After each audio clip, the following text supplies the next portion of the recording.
आप देख रहे हैं इंडिया टाउन न्यूज, भारत की बात। नमस्कार, स्वागत है आपका इंडिया टाउन न्यूज में। मैं हूं आपके साथ संजना कुशवाहा। छत्तीसगढ़ में सुशासन तिहार का तीसरा चरण सोमवार से शुरू हो गया है, जहां राज्य के सभी जिलों में शहर से लेकर गांव तक शिविरों का आयोजन कर लोगों के उनके आवेदनों पर की गई कार्रवाई की जानकारी दी गई। इन शिविरों में मंत्री और अफसर भी पहुंचे। वहीं मुख्यमंत्री विष्णुदेव साय भी 2 शिविरों में अचानक पहुंचे और लोगों से सीधा संवाद किया। और इसी बीच उन्होंने पीएम आवास योजना को लेकर बड़ा बयान दिया है। तो आइए आपको भी बताते हैं कि आखिर उन्होंने क्या कहा है।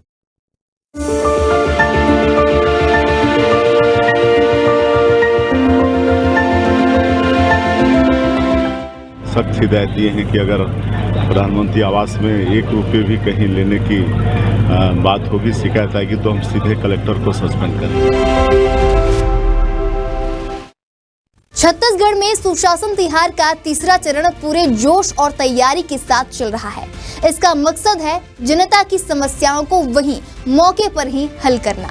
राज्य सरकार सभी जिलों में समाधान शिविर लगा रही है और खुद मुख्यमंत्री विष्णुदेव साय इन शिविरों में पहुंचकर लोगों से मिल रहे हैं, उनसे सीधा संवाद कर रहे हैं और अधिकारियों को तुरंत समाधान के निर्देश दे रहे हैं। सोमवार को मुख्यमंत्री कोरबा जिले के मदनपुर पहुंचे। वहां उन्होंने समाधान शिविर में भाग लिया और जनता की समस्याएं सुनी। इसी दौरान उन्होंने प्रधानमंत्री आवास योजना को लेकर एक बड़ा और सख्त बयान दिया। उन्होंने कहा कि अगर इस योजना में किसी तरह की रिश्वतखोरी या फिर लेन देन की शिकायत मिलती है तो उस जिले के कलेक्टर को तुरंत सस्पेंड कर दिया जाएगा। सीएम ने यह भी कहा कि यह योजना गरीबों को सम्मान से घर देने के लिए है और इसमें कोई गड़बड़ी या भ्रष्टाचार बिल्कुल बर्दाश्त नहीं किया जाएगा। उन्होंने अफसरों को चेतावनी देते हुए पारदर्शी काम करने का निर्देश दिया है।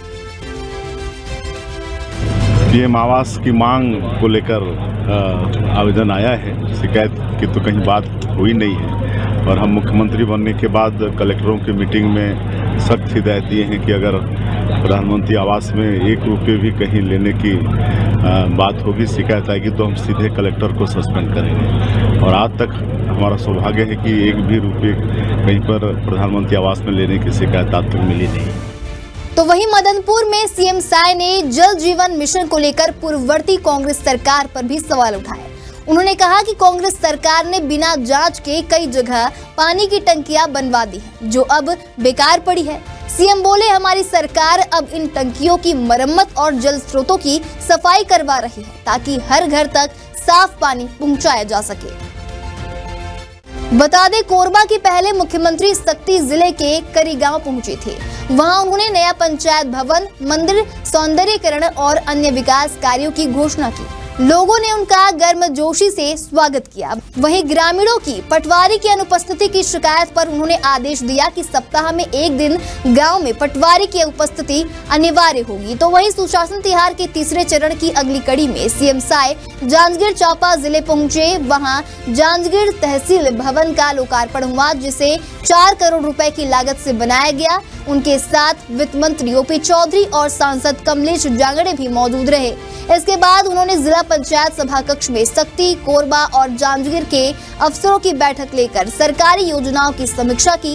उन्होंने निर्देश दिया कि राज्य और केंद्र सरकार की सभी योजनाएं गांव के अंतिम व्यक्ति तक पहुंचनी चाहिए। छत्तीसगढ़ में सुशासन तिहार का तीसरा चरण प्रशासनिक पारदर्शिता और जनता से सीधी बातचीत की मिसाल बन गया है। मुख्यमंत्री विष्णुदेव साय की सख्त निगरानी और तेज फैसले यह दिखाते हैं कि सरकार जनता की समस्या हल करने के लिए पूरी तरह से गंभीर है। योजनाओं का लाभ अब सही लोगों तक पहुंचे, यही इस पूरे अभियान का मुख्य उद्देश्य है। फिलहाल अभी के लिए इतना ही। अगली बार फिर मिलेंगे एक नए विषय को लेकर। तब तक के लिए देखते रहिए इंडिया टाउन न्यूज, भारत की बात।